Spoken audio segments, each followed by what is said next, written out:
भोपाल से इस वक्त की बड़ी राजनीतिक खबर सामने आ रही है। बीजेपी विधायक भगवान दास सबनानी ने कांग्रेस पर तीखा हमला बोला है। राम के नाम पर योजनाओं को लेकर सबनानी ने कांग्रेस से सवाल किया है कि साथ ही घर घर शराब मामले और इंदौर में दूषित पानी की घटना पर भी उन्होंने बयान दिया है। क्या कहा बीजेपी विधायक भगवान दास सबनानी ने, सुनते हैं इस रिपोर्ट में। बीजेपी विधायक भगवान दास सबनानी ने कहा कि बदले हुए भारत में अब बड़ी सोच के साथ काम हो रहा है। उन्होंने कहा कि इंदिरा गांधी, जवाहरलाल नेहरू और राजीव गांधी के नाम पर योजनाएं चलाई गई, तो अगर भगवान राम के नाम पर कोई पहल होती है तो कांग्रेस को इससे आपत्ति क्यों है। घर घर शराब पहुंचाने के मामले पर भगवान दास सबनानी ने कांग्रेस को घेरते हुए कहा कि कांग्रेस सरकार ने किराना दुकानों तक शराब पहुंचाने की व्यवस्था कर दी थी।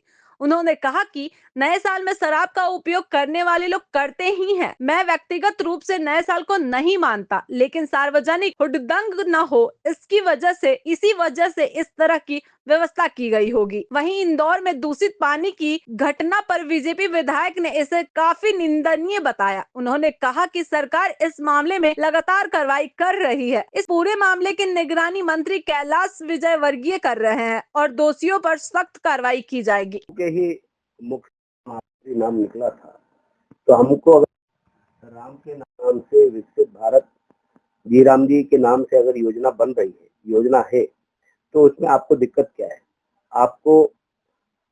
जब आपको शासन करने का अवसर मिला तो आपने पंडित जवाहरलाल नेहरू जी के नाम से, इंदिरा गांधी जी के नाम से, राजीव गांधी जी के नाम से योजनाएं बनाई।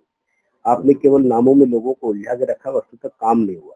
आज देश की सरकार माननीय नरेंद्र मोदी जी के नेतृत्व में काम कर रही है और उसे विकसित भारत जी राम जी के नाम से अगर ये हो रहा है, तो आपको तकलीफ किसी के नाम हटने से नहीं, मुझे लगता है कि राम नाम बोलने से आपको ज्यादा तकलीफ हो रही है और उसकी प्रतिक्रिया आप हमेशा दे चुके।